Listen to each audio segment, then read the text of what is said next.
Mardi 12 juillet, Stromae accordait une interview à Combini. L'artiste belge en a profité pour faire une remarque sur la façon de faire des Français au sujet d'une sucrerie et celle-ci ne devrait pas plaire à tout le monde.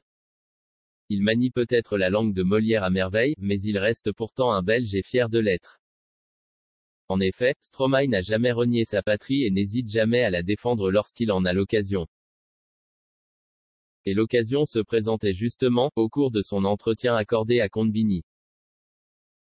L'interprète de l'enfer se prêtait au célèbre Fast Furious de nos confrères et en profitait pour faire quelques révélations qui ne vont pas plaire à tous les fans. Renaud aurait par exemple une raison de plus de ne pas accrocher avec celui qui quittait le milieu durant de nombreuses années pour se ressourcer et revenir guéri de sa dépression.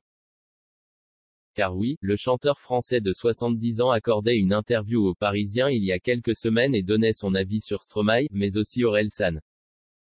Renaud l'assure, il apprécie les textes des deux artistes. En revanche, il avoue avoir un peu plus de mal avec la musique.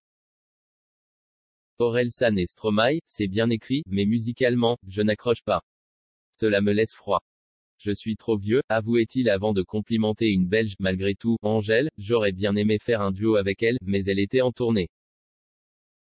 Pas fan de nos gaufres, si Renaud n'apprécie pas vraiment la musique de Stromae, ce dernier peut en dire autant d'une sucrerie que la France ne ferait pas de la bonne façon.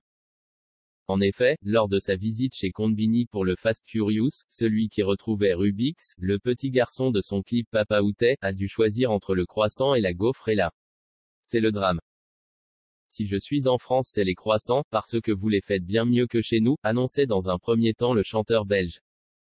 De quoi faire plaisir à tous les Français jusqu'au moment où Stromae taclait notre façon de faire avec les gaufres, et les gaufres pardon mais vous ne savez pas faire.